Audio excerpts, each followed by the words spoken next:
எடுத்துக்கோ. பைரவி, இது காஃபி தானா இல்ல வேற ஏதாவது கலந்து எடுத்து வந்திருக்கியா? ஏன் நான் உனக்கு காஃபி போட்டு கொடுக்க கூடாதா? தாராளமா தரலாம். அப்புறம் என்ன சந்தேகம், இவ்வளவு கேள்வி கேக்குற? புடி. சத்தியமா இதுல விஷம் எதுவும் கலக்கலையே? அதெல்லாம் எதுவும் கலக்கல, பயப்படாம புடி. அப்பா, இன்னைக்கு தான் முதல் தடவையா நீ என்கிட்ட சிரிச்சு பேசியிருக்க. சிரிக்கும் போது நீ எம்பிட்டு அழகா இருக்க தெரியுமா? அப்படியே அள்ளுது. சரி, காஃபி குடி. போட்டு வந்திருக்க, அமிர்தமா இருக்கு. ம்.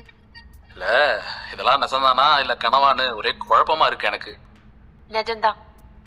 நீ எப்படிப்பட்டவன் நேத்து ராத்திரி தான் நான் தெரிஞ்சுக்கிட்டேன். அப்போ நான் குடிச்சிட்டு போதையில ஏதாவது உளறிட்டேனா? இல்ல இல்ல, நீ உண்மையதான் சொன்ன.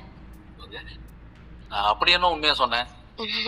சொல்றேன். உனக்கு நான் கொஞ்சம் கூட பொருத்தமே இல்லாத, உன் கூட வாழ கொஞ்சம் கூட தகுதியே இல்லாதா என்ன நீ என்ன டைவர்ஸ் பண்ணி இப்படிலாம் மன்னிப்பு கேட்டா மட்டும் பத்தாது. உன் கால்ல விழுந்து மன்னிப்பு கேட்கிறேன். என்ன மன்னிச்சிரு பைரவி, என்ன மன்னிச்சிரு. என்ன பண்ண? இப்படி இல்லாம சொன்ன? நான் கூட உன்னை வேற மாதிரி யோசிச்சேன்.